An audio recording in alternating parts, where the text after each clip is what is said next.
I was born on the Lizard.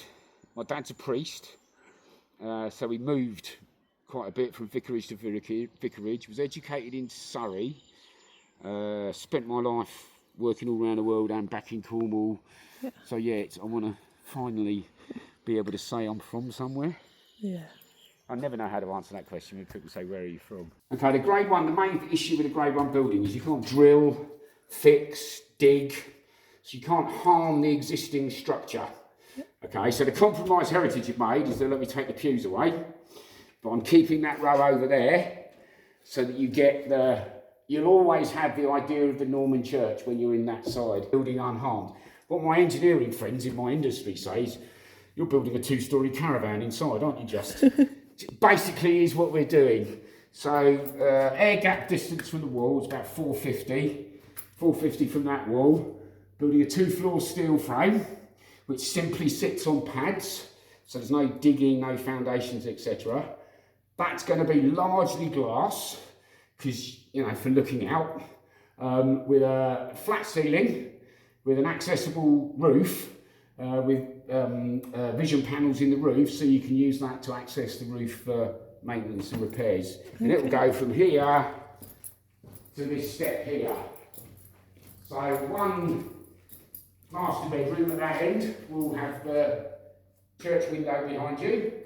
The other main bedroom will have the organ in front. The whole ground floor except that corner will be lounge, with doors that open out into my music room.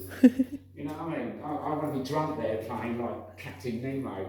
I've got a disabled daughter and her bedroom will be on the ground floor down here. So it's only going to be 3-bedroom, not squeezing it in. Yeah. Although I'm going to use the old pews to build 2 or 3. They're a medieval cupboard bed.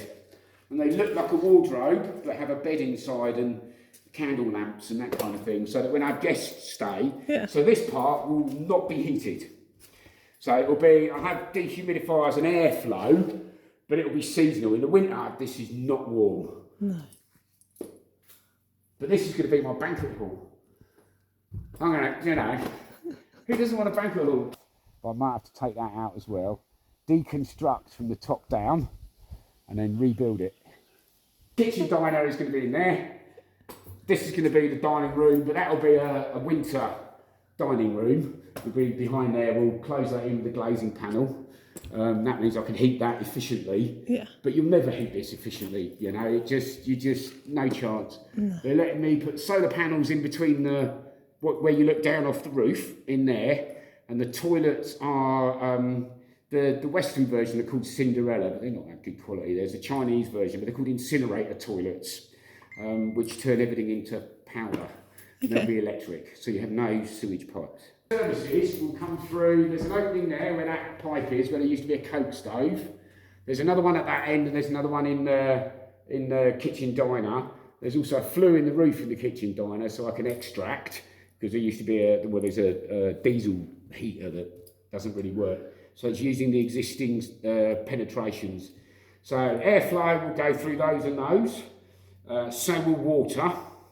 Power already comes in through there, and so power will come from there, and we'll make a pretty, not the front of this, we'll go up behind this, basically round this step down there, and then I'll extend this step with a nice hardwood step, and that will be the boxing that the services go from one side to the other in.